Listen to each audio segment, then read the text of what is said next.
again, everybody. I'm Liz Schrum of the Wisconsin Technology Council, your host for today's WisBusiness.com, The Show. Coming up, Wisconsin's tech boom has some states green with envy. Tom Still has commentary. And then our interview segment with Jim Haney, president of Wisconsin Manufacturers and Commerce, the state's largest business association. But first, the WisBusiness.com stock report for mid-October.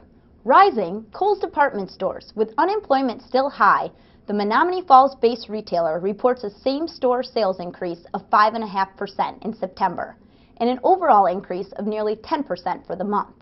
The retail chain also gets on Newsweek's list of the 500 greenest corporations, getting kudos for what's called the largest solar power program of any retailer in the world.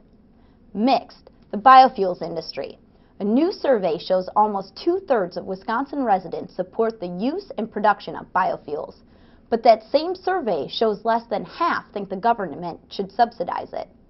And falling, M&I Bank. As it continues to struggle with bad loans, the bank expects its fourth straight quarterly loss later this month. M&I is concerned about some loans it's made to vulnerable small banks. That's the WisBusiness.com stock report. And now, here's President of the Wisconsin Technology Council, Tom Still, with his Inside Wisconsin commentary. It's human nature to believe the grass is greener on the other side of the fence. So perhaps some of the envious glances at Wisconsin's tech startup economy from Minnesota are a bit overdone. Then again, there's no denying that a few well-publicized moves of biotech and nanotech companies from west of the Mississippi to the East Bank have generated a lot of attention.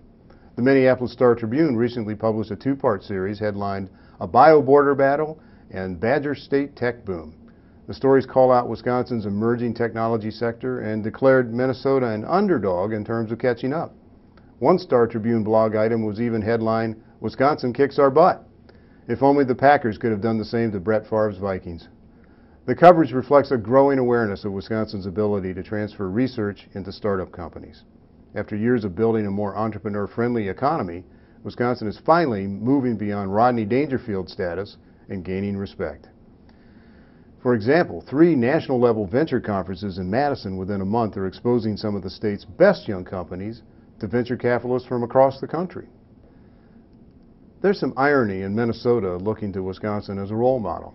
For years, Wisconsin's tech community looked with envy upon Minnesota. It was the state that built the nation's second-largest medical device industry and which continues to attract far more venture capital than Wisconsin. Most important, per capita incomes in Minnesota and Illinois still outpace Wisconsin by at least $4,000 per year. But outsiders sense momentum in Wisconsin and perceive the process of creating and nurturing startup companies here is more cohesive. That's reassuring, but the end game in Wisconsin should not be about gaining a leg up on Minnesota, Illinois, or any other neighbor. The real imperative is competing on a global stage. The region that includes Chicago to the south and the Twin Cities to the west is the IQ Corridor, a place where ideas, innovation, intellectual property, and investment combine to create interstate quality. It's a region that can compare itself with many others nationally and which must compete with emerging economies in China, India, and beyond. It's productive and even flattering that some people in Minnesota and Illinois see Wisconsin's grass as being greener. But let's remember, the real goal is a lawn big enough and green enough for everyone to play, work, and prosper. Thanks, Tom. And now we're talking with Jim Haney, president of Wisconsin Manufacturers and Commerce, to talk about the state of Wisconsin's manufacturing economy. Welcome, Jim.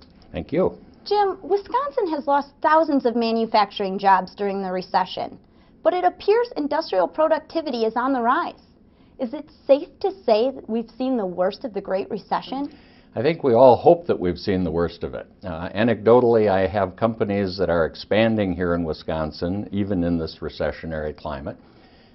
Several have announced consolidation of operations, and Wisconsin is faring okay on some of those. Some we're losing, obviously. I think the most common theme I have heard is that we're clearly at the bottom, maybe bouncing along at the bottom, with some sign that there will be an uptick later this year or in the first quarter of next year. And how important is trade to Wisconsin manufacturers, and what can they do to increase exports? Trade is vitally important to the Wisconsin economy. The rule of thumb is every $1 billion that we export is about 20,000 jobs. So We have a lot of people working in Wisconsin because of exports. As consumers occupy less of our GDP, it's been about 72%. We think it'll drop to about 66 to 68%. Something's going to have to make up the difference, and that is exports. Wisconsin companies are well positioned to export. We have to educate small and mid-sized people about the opportunities they have overseas. And what can Wisconsin do to encourage manufacturers to stay and even expand here? Well, as you might expect from me, we have to work on keeping our business climate competitive. That means that the tax burden, regulatory climate, litigation climate, all of our infrastructure things have to be addressed to make sure that we aren't disproportionately adding costs to doing business here in this state. Thanks, Jim. And thank you for watching this edition of WisBusiness.com, the show. Produced by the Wisconsin Technology Council and WisBusiness.com. Visit our websites to read and learn more. I'm Liz Schrum. See you next time.